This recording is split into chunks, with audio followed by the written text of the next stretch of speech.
That is Orchards Park, where we've been many times before. This is Fourth Plain Boulevard, where we've been many times before. And looking this way, this is Orchards, but this is also not really Orchards. There's a region in Vancouver that would popularly be called Orchards, and even you have Orchards Park there. But I actually looked at a map, and to the left, the census designates that part of unincorporated Clark County as Five Corners, because there's a five-way intersection somewhere up the road there. And where I'm walking now, as far as I know, is actually the city of Vancouver. I'd have to look at a map. It's a very jagged border. So to me, and to a lot of people, this is Orchards, but technically Orchards actually starts about half a mile that way, according to the US Census. So in some ways, Fourth Plain is kind of the definition of a strode. And a lot of times when people think of stroads, they think of chains, big box stores. One thing that is interesting about Fourth Plain, both to the west in the International District and even out here, is actually this is a pretty good place for independent businesses. And we'll see some of those when we go into this plaza right here.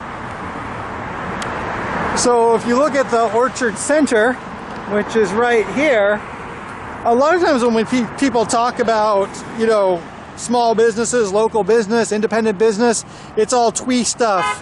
Whoa! Handcrafted doilies. And what's interesting here is these are all local businesses.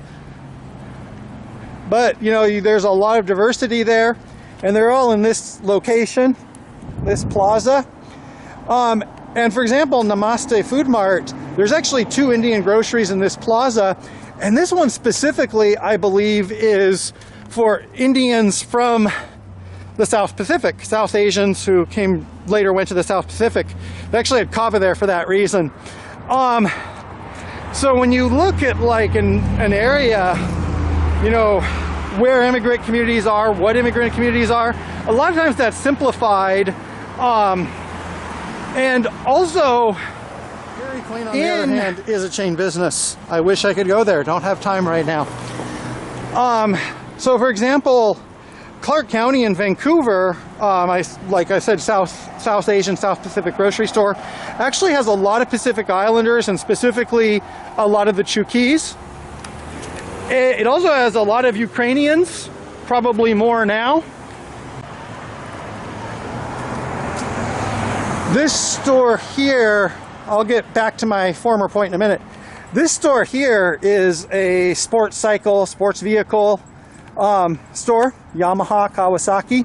This used to be a grocery store, and that is one thing that changed, is that this neighborhood right here used to have just grocery stores you could walk to. And those have been concentrated into a couple of big box grocery stores. And so those have been replaced with businesses like this. I was saying, let me return to my point. A lot of times, one thing that's different in the United States is there's a lot of small cities that have specific immigrant populations. And if you look at a country like the Netherlands, there's a lot of immigrants there, but across the Netherlands, most of them are from one area, like for example from Turkey. And a lot of times in the United States you'll have kind of like a random thing where, for example, Minneapolis somehow has a lot of Hmong immigrants and a lot of Somali immigrants, which is kind of a random assortment, probably is hard to adjust to the weather.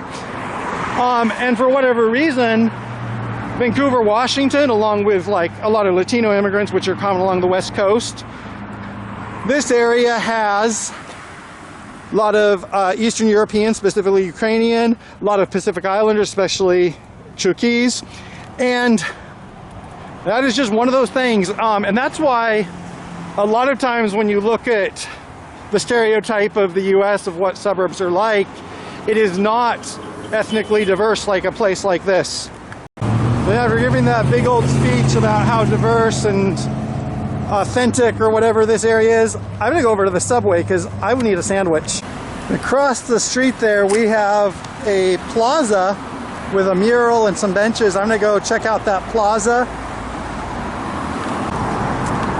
So we have a little plaza here, and this is pretty well decorated, well maintained, but a lot like what I said a couple days ago in Corvallis, when you have this, you know, you have a big busy intersection, car related places, there's not a lot of people that are going to come down to this little plaza and play a friendly game of checkers with their neighbors.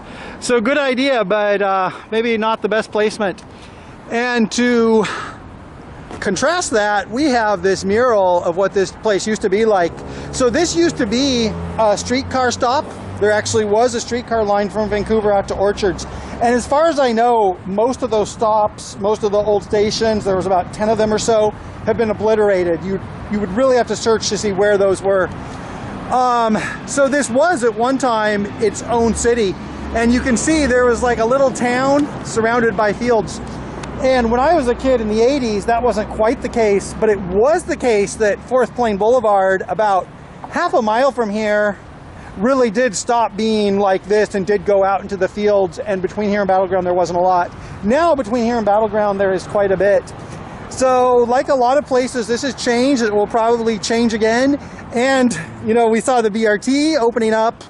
Maybe in 10 or 20 years there will be a real streetcar that comes out here, or a light rail. Okay, well, that is Orchards. Very sentimental for me, even though for a lot of you this might not look sentimental. And I just wanted to share that because it might be one of my last chances to come here for a while. So hopefully that was interesting, even though it was kind of cursory and didn't show the most scenic of places. Oh, and incidentally, I showed the mural of the feed mill. The feed mill still is there. I don't think it's used anymore. They built a much larger hardware store next to it, but that is the original center of Orchards, the Orchards feed mill right there.